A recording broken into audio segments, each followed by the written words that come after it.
aşağı vaxtına düştü sevməyim. Ürəyim soruşmadan sevdim, neyləyim? Elimin aşağı vaxtına düştü sevməyim. Buna sevinim, ağlayım, ya neyləyim? Axı sevdim, həyatımda sevmədiyim qədər, təsəvvür etmədiyim qədər. Niyə belə gətirdi talim? Sevdim, həyatımda sevmədiyim qədər, təsəvvür etmədiyim qədər. Niyə belə gətirdi talihim?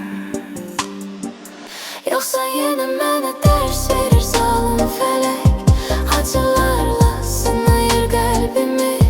Yoxsa göydən endirir mələk, yaşatsın əsl sevgini?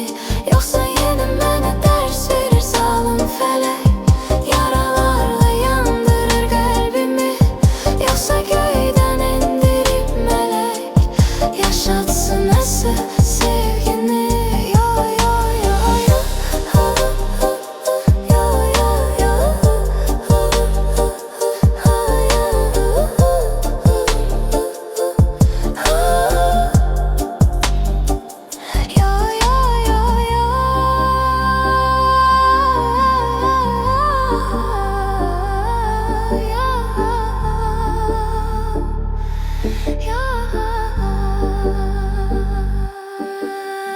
Qışın oğlan çağına düşdü sevməyim. Bu qış o qış deyil, tanış deyil. Qışın oğlan çağına düşdü gəlməyim.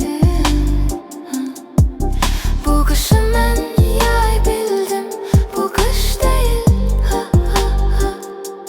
Səni sevdim, həyatımda sevmədiyim qədər, təsəvvür etmədiyim qədər.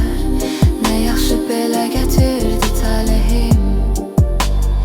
Ay sevdim, həyatımda sevmədiyim qədər, təsəvvür etmədiyim qədər. Nə yaxşı gətirib talihim.